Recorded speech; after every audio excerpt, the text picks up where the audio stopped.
नमस्कार दोस्तों, आप सभी को आर एच लीडर चैनल में स्वागत है। और आप सबसे एक ही रिक्वेस्ट हर दिन की तरह और आज भी वही रिक्वेस्ट है कि आप लोग चैनल को सब्सक्राइब कर लीजिए। फ्रेंड, मैं एक बात बताना चाहता हूँ कि आप ही के जैसा क्वेश्चन करने वाले बहुत ज़्यादा लड़का था और अभी भी एक लड़का ऐसा है जो इस इंडस्ट्री में ज्वाइनिंग लिया और आप ही के जैसे क्वेश्चन कर रहा था क्या होगा नहीं होगा। और पढ़ा लिखा की बात करें तो इतना पढ़ा लिखा है कि शायद आप सोचे नहीं होंगे।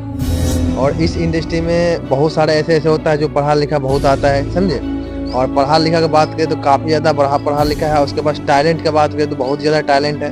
और कम ही एज में बहुत ही ज़्यादा बात करें तो बहुत ही ज़्यादा एग्ज़ाम को करेक्ट कर चुका है। और ज़्यादा कुछ हम नहीं बताएंगे, उस लड़के से आपको मिलवाएंगे और आप उनसे बात करिए और आप उनसे क्या क्या क्वेश्चन करता है वो बात कीजिए, कहाँ तक क्वालिफाई और क्यों यहाँ आना पड़ा, आने का रीज़न क्या था और एग्ज़ाम क्यों नहीं, अब पढ़ाई क्यों नहीं कर रहा, पढ़ाई को छोड़ क्यों दिया, ये सब सारा रीज़न आप लोगों को बताएगा। तो आप लोग इस वीडियो में बने रहिए, उस इन्वाइट करते हैं। देखिए तो आइए थोड़ा बताने का कृपा कीजिएगा। ये रहा मिस्टर नकुल सर, तो बताइएगा कैसे क्या प्रॉब्लम चल रहा था आपके लाइफ में। Hello friend, good morning. मेरा नाम नकुल कुमार हुआ। देखिए भाई, आप लोगों को क्या लगता है कि हम लोग ऐसे आ गए, हम लोग मूर्ख चपाटी यहाँ पाए क्या, जो उधर नज़र में आते हैं। देखिए हम मैट्रिक किए पूर्णिया से, जो कि 464 नंबर आया। इसके बाद देखिए बिहार पढ़ता है ना, बिहार से। हाँ, बिहार बोर्ड से। बिहार का पढ़ने लिखने में सबसे ज़्यादा आगे होता है। बिहार का 1 नंबर पढ़ने लिखने में आगे होता है। ये मालूम होगा। यूएस या अमेरिका की बात किया जाए तो उसमें ज़्यादा पढ़ा लिखा आदमी इंडिया की होता है। क्यों इंडिया का ही होता है? क्यों? क्योंकि बिहार में, इंडिया में भी है ना, अलग अलग कंट्री, अलग अलग स्टेट का, बिहार स्टेट का ना सबसे ज़्यादा पढ़ा लिखा व्यक्ति होता है और बिहार का ही लड़का पूर्णिया डिस्ट्रिक्ट का है, समझ रहे हैं। और इतना पढ़ा लिखा, आप सुनिए आगे क्वालिफिकेशन क्या है और पढ़ाई क्यों छोड़ा, सारा रीजन आप लोगों को बताएगा। बताइए। Yes sir. देखिए 2020 में मैट्रिक किए 464 नंबर से। इसके बाद इंटर किए 456 नंबर से। देखिए इंटर करने के बाद जो है ना, हम क्यूट का एग्ज़ाम दिए। क्यूट होता है, क्यूट का फुल फॉर्म होता है common university entrance test. Exam qualify किए। उसके बाद जेएनयू में गए। जेएनयू यूनिवर्सिटी है जो कि दिल्ली में पड़ता है। JNU Jawaharlal Nehru university. यहाँ से देखिए ग्रेजुएशन का तैयारी किया और ग्रेजुएशन क्वालिफाई किए। ग्रेजुएशन भी बहुत ही अच्छा खासा निकला। और ग्रेजुएशन आर्ट्स से किए और इंटर साइंस से किए। देखिए आर्ट्स और साइंस दोनों इसलिए किए क्योंकि हमको यूपीएससी क्रैक करना था। और जो है यूपीएससी का भी एग्ज़ाम हम 1-2 बार दे चुके हैं। देखिए यूपीएससी का एग्ज़ाम में इतना कट ऑफ है, एक सीट के लिए लगभग जो है 10,000 व्यक्ति होता है। जैसे कि जिसमें मान लीजिए 1,000 सीट रहता है, यूपीएससी मात्र 1,000 सीट रहता है। उसमें जो है फॉर्म जो है ना 12-13 लाख आदमी भर देता है कि जिससे कट ऑफ बहुत हाई हो जाता है, नहीं क्वालिफाई नहीं कर पाता आदमी। इसका भी 1-2 बार जो है तैयारी कर चुके हैं। अब देखिए जब होता है कि अब 1000 सीट में अभी के टाइम में लेटेस्ट का हम बात करते हैं, लेटेस्ट का बात करते हैं अभी का। देखिए कि लगभग 1-1.5 महीने हो रहा है क्रॉस। इधर तो आर्मी ऐसे कि बिहार पुलिस का फॉर्म निकला था, उनमें लगभग 10,000 ऐसे कुछ 10,300 ऐसा कुछ सीट था।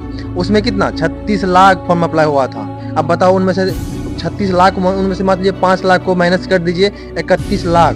अब बताइए 10,000 के आंकड़ा, जहाँ 10,000 का सीट है वहाँ पे क्या करेगा 31 लाख? क्या करेगा युवा? कहाँ क्या करेगा वो? तो ऐसा ही युवा इतना ही, या बताइए इतना यूपीएससी करेक्ट करने वाला, अब मान लीजिए इतना क्वालिफाई, इतना एजुकेशन से भरा हुआ, आज पढ़ाई क्यों छोड़ दिया? ये आप लोग ध्यान से सुनिए, बताइए आगे। देखिए इसके बाद यूपीएससी का तैयारी किए, जो कि केजीएस नाम सुनते होंगे, केजीएस से किए। यूपीएससी का लगभग 1-2 बार तैयारी किए, नहीं हुआ। इतना कट ऑफ है कि मेरे ऐसा बहुत ही स्टूडेंट जो है मेरे साथ करता था जिसका भी कि नहीं हो पा रहा था। और कई स्टूडेंट इतना ऐसा था जो कि कसम खा लिया था कि जब से नहीं होगा तब तक शादी नहीं करेंगे। ऐसा हमसे बहुत अधिक एज सबका था, जिस सबका एज की बहुत एज गुजर चुका है। तो देखिए, तो ऐसे ही हम भी थे उसमें से, लेकिन मेरा तो कम ही एज था।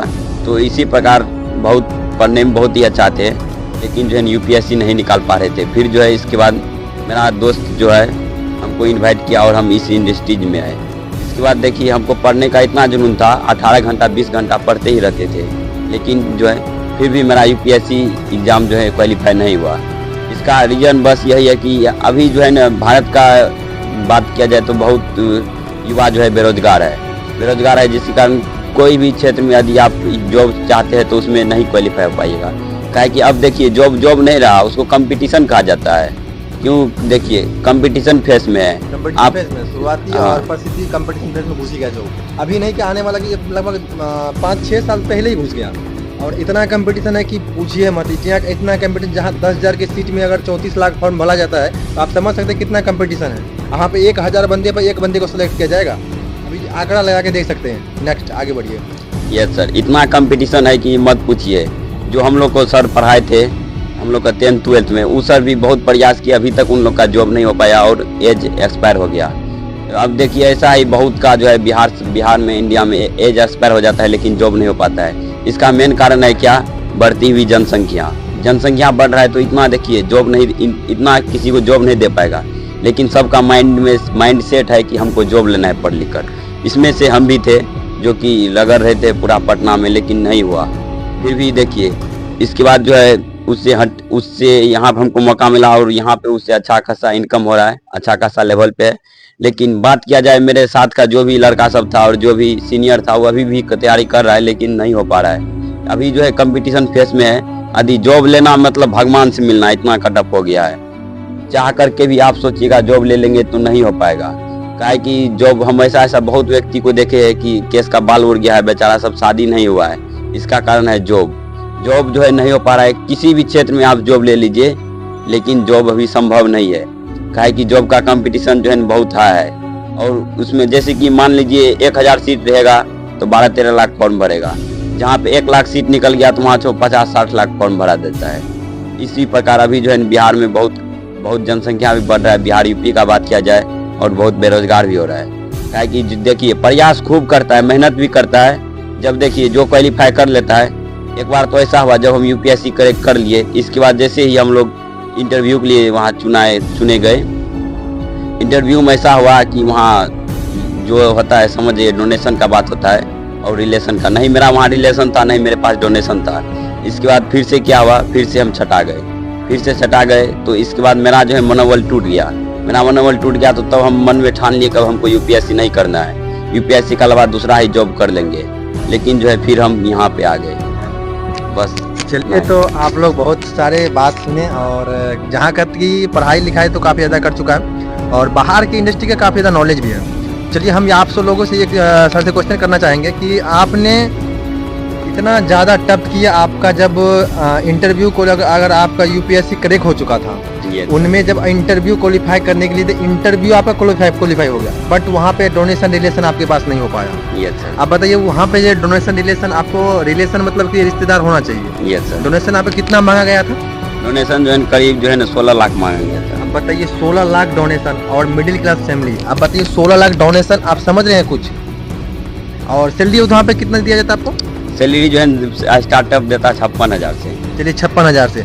आप सबसे बताया जाते हैं, अगर आप लोग को अगर कैलकुलेशन करने और बाहर के नॉलेज हो तो आप लोग को बता देते हैं। अगर 16 लाख हम अगर एफडी बैंक पर रख दिया जाए तो कितना आएगा? आप लोग जोड़ के बताइए, कमेंट में बताइएगा। अगर 16 लाख को हम एफडी बैंक पर रख देंगे तो पर मंथ का कितना देगा? और 6% इंटरेस्ट पर देता है बैंक। समझ रहे हैं? तो समझ सकते हैं कि बाहर की दुनिया में कितना कंपटीशन फेस है। अगर कंपटीशन से आप क्रैक कर सकते हैं, जैसे कि सर ने कंपटीशन को क्रैक कर लिया और कंपटीशन को क्रैक करने के बाद भी डोनेशन और रिलेशन नहीं हो पाया, जिस कारण से इस इंडस्ट्री में आना पड़ा। और इस इंडस्ट्री का आप ताकत बताना चाहते हैं आप लोग को। अभी आप कितना दिन हुआ यहाँ पे? अभी जो है ना हमको मात्र 3 मंथ हुआ है। 3 मंथ हुआ। चलिए अच्छा खासा 3 मंथ है। कितना पे आउट पे है अभी जो है ना करीब जो है 25 के। अब बात मान लीजिए अभी को 3 मंथ में 25 के पे आउट पे है। आप समझ सकते हैं क्या बाहर यहाँ पे आपको कितना पैसा लगा? यहाँ पे 20-25 हजार रुपया। वो क्या चीज के लिए लगा? वो लगा खाना पीना और रूम के लिए। क्या आपको जब खाना पीना रूम देता है तो पर मंथ आपको पैसे यहाँ पे लगता है? नहीं लगता है। नहीं लगता है। 3 महीने से अगर खाए पिए हैं तो महीने का पैसा लगता है? नहीं लगा। आप लोग से बताना चाहते हैं ये जो खाना पीना अगर 3 मंथ के 4,000 जोड़ लीजिए पर मंथ का, 4-5 महीने का 20,000 हो जाता है। यहाँ पे खाना पीना के पैसे लगता है, बाद में कुछ नहीं लगता है। और यहाँ का देखिए, यहाँ पर बहुत सारे लोग के मन में चलता है कि यहाँ पे पैसे ले लेता है, ऐसे होता है वैसे होता है। देखिए किसी भी फील्ड में रहिएगा तो वहाँ पे देखिए। और यहाँ का बात किया जाए तो बाहर की दुनिया में अगर आपको कहीं पर भी मान लीजिए आपको जॉब होता है, कुछ भी होता है तो पैर खींचने का काम करता है। और यहाँ पर एक अपलाइन माना जाता है, जो अपलाइन तो क्या ऑफलाइन आपको कभी कभी मतलब ऑफलाइन आपको कुछ बोलबो क्या कि नहीं मत कीजिए, ऐसे मत कीजिए, नहीं अप्लाई ऐसा नहीं किया है। तो कैसा करता है आपके साथ? अपलाइन देखिए जब भी सोचा है कि हमको बढ़ाने के लिए सोचता है, सोचता है मेरा कामयाबी के बारे में सोचता है, कब ये कामयाब हो जाए, हमसे भी अधिक आगे चल जाए, ऐसा ऑफलाइन सोचता है। चलिए तो आप लोग समझ पा रहे हैं ना। तो देखिए यहाँ पे होता है कि यहाँ पे रिस्पेक्ट मिलता है यहाँ पे, यस सर। बाहर की दुनिया में मिलता था? नहीं नहीं मिलता था। बाहर की दुनिया में था, जो बाहर की दुनिया में अगर क्वालिफाई करता था एग्जाम ना, तो एक दूसरे को सोचता था कि इसको गिरा दे और कैसे हम निकाल लें, ऐसे करके दुनिया में होता था। लेकिन यहाँ पर ना एक दूसरे का सपोर्ट होता है। आप लोग से कहना चाहते हैं जो कमेंट में इधर उधर बोलते हैं, आप उन लोगों को क्या बोलना चाहेंगे? वो लोग चौधर है, चूतिया सब है, हम लोग को माथे चौधर नजर आ रहा है कि।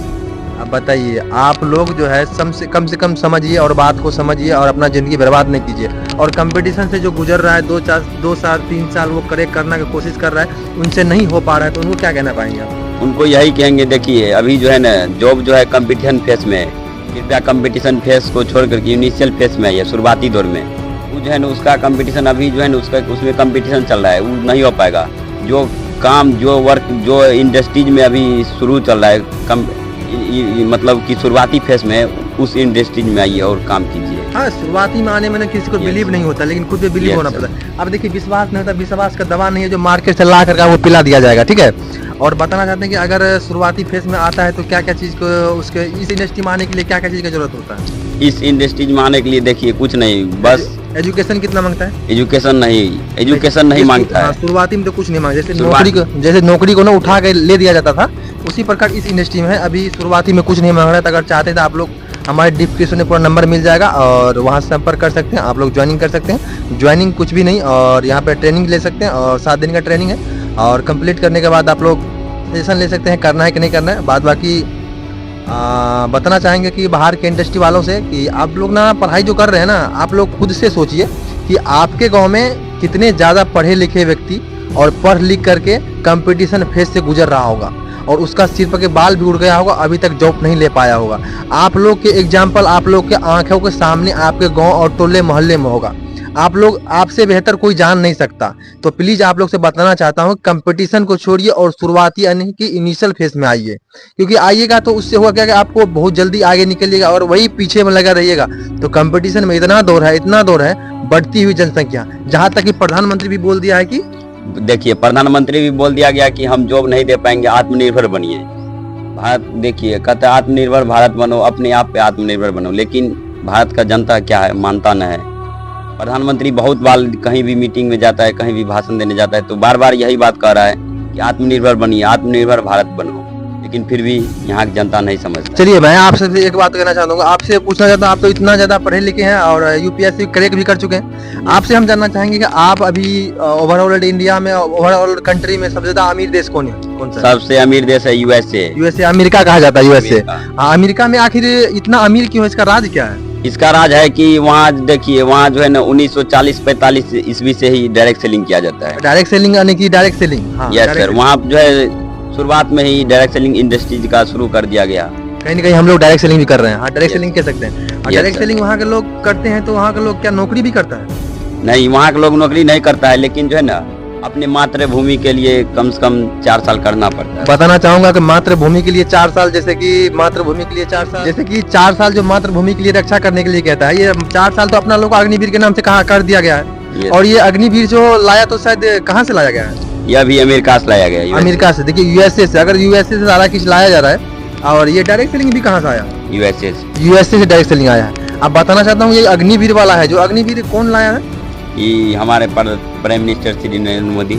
हाँ, देखिए प्राइम मिनिस्टर श्री नरेंद्र मोदी ने अग्निवीर लाया है और 4 साल के लिए।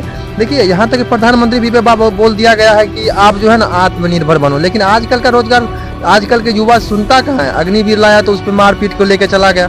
कम से कम सोचिए कि बढ़ती हुई जनसंख्या में कितना का जॉब दिया जाएगा, कुछ नहीं कर पाएगा सरकार। और आप लोग ना ऐसा ही करके जिएगा, लेबर मजदूरी कीजिएगा। आने वाला टाइम में एआई का जमाना आ गया, टेक्नोलॉजी बढ़ गया है, सब कुछ ऑनलाइन होने लगा, खाना पीना सोना शॉपिंग ऑनलाइन, सारा कुछ ऑनलाइन हो चुका है। अगर ऑफलाइन की दुनिया में आप लोग रहिएगा तो बहुत पीछे रह जाइएगा। आजकल सारा रोबोट सिस्टम हो गया, जहाँ पे आने वाले आदमी करता था काम ना, वहाँ आज के डेट में किरान अकेला काम कर लेता है, और आने वाले टाइम में एआई भी कर रहा है। एआई बहुत ज़्यादा टेक्नोलॉजी आगे बढ़ रहा है। तो आप लोग से सर से एक क्वेश्चन करना चाहेंगे, आप लोग बने रहिए। देखिए आने वाला टाइम में क्या जॉब बचेगा, और जो ये देख रहे हैं कि सेल्फ एम्प्लॉय कर रहा है कुछ कुछ, वो सब कर पाएगा? नहीं, देखिए आने वाला समय में जॉब नहीं बचेगा, क्योंकि देखिए जॉब नहीं बचेगा, नहीं सेल्फ एम्प्लॉय जैसे कि स्वयं रोजगार कुछ अपना जो है रोजगार करता है, ये दोनों चीज़ तो पूरा समझ लीजिए खत्म ही हो जाएगा। सबसे पहले आप सेल्फ एम्प्लॉय को थोड़ा डिफिनेशन बता दीजिए, क्योंकि इसमें सब पढ़ा लिखा नहीं होता। सेल्फ एम्प्लॉय कहते किसे हैं? सेल्फ एम्प्लॉय मतलब स्वयं रोजगार। देखिए जब कोई व्यक्ति अपना कला और हुनर बेच कर या उपयोग करके रुपया पैसा कमाता हो, इनकम करता हो, और एग्जाम्पल दे दीजिए। एग्जाम्पल जैसे कि हो गया कोई चौमिन बेच रहा है, कोई जो है दर्जी का काम कर रहा है। हाँ, कहना चाहते हैं देखिए एग्जाम्पल स्वयं रोजगार होगा कि आप कहीं पे खुद से काम करके पैसे कमाते हैं, एक सीमित पैसे कमाते हैं। जैसे कहाँ जहाँ लेबर मजदूरी काम करते हैं और सीमित पैसा आपको मिलता है, 12 घंटे करते हैं तो उसका सीमित पैसा मिलता है, तो उसे स्वयं रोजगार मान सकते हैं, एग्जाम्पल मान सकते हैं। और चौमिन बेचता है वो भी स्वयं रोजगार मान सकते हैं। कोई भी काम करते हैं तो स्वयं रोजगार हो गया। आप किराना स्टोर खोलिए, स्वयं रोजगार हो गया। आप कोई भी खोल लीजिए, स्वयं रोजगार हो गया। समझ रहे हैं? और बताना चाहते हैं आने वाला टाइम में जॉब बचेगा कि नहीं, यही क्वेश्चन हम थे, बताते हैं। देखिए आने वाला टाइम में जॉब नहीं बचेगा। देखिए क्यों? क्योंकि अभी देखिए जहाँ पर भी जॉब का जरूर जॉब कर रहा था व्यक्ति, उस जगह जो है ना अभी रोबोट सिस्टम आ गया है जी। रोबोट अत्यधिक मात्रा में भी बन रहा है। देखिए जैसे कि Delhi university, MU Ahmedabad university, BHU Banaras university, ये सब यूनिवर्सिटी में जो है ना अभी रोबोट को ही बनाया जा रहा है। और रोबोट बनेगा तो देखिए आदमी का, जहाँ पे आदमी काम कर रहा है तो आदमी काम खत्म होगा, रोबोट काम होगा, रोबोट काम करेगा। जैसे कि जहाँ पे देख लीजिए, मान लीजिए ट्रैफिक पुलिस, जहाँ ट्रैफिक पुलिस देखिए पहले पुलिस वहाँ पे खड़ा रहता था और सिग्नल देता था कि इधर जाना है, राइट लेफ्ट करता था।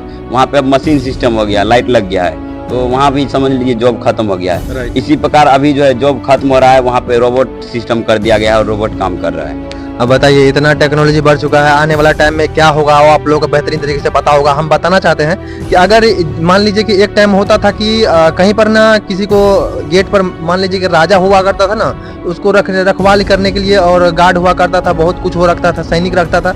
आज के टाइम में 4-4, 10-10 कैमरा लगाया गया है। क्यों? क्योंकि वो उस पे जितना भरोसा नहीं उतना कैमरा भरोसा होता है, वो कैप्चर कर लेता है सारा कुछ। AI और टेक्नोलॉजी काफी ज्यादा बढ़ चुका है, और आप लोग से हम कुछ नहीं कहेंगे, ज्यादा वही कहेंगे कि आप लोग सजेशन क्या लेते हैं, जॉब या बिजनेस।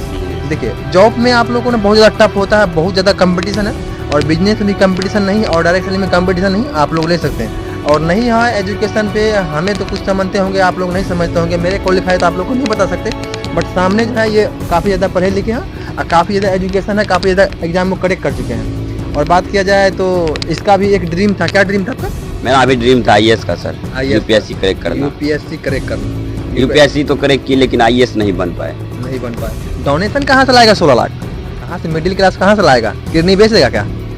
यही होता है ना, मिडिल क्लास कहाँ से लाएगा डोनेशन। चलिए, तो आप लोग को यही कह करके हम विदा लेना चाहते हैं। बाकी आप लोग चैनल को सब्सक्राइब कर लीजिए।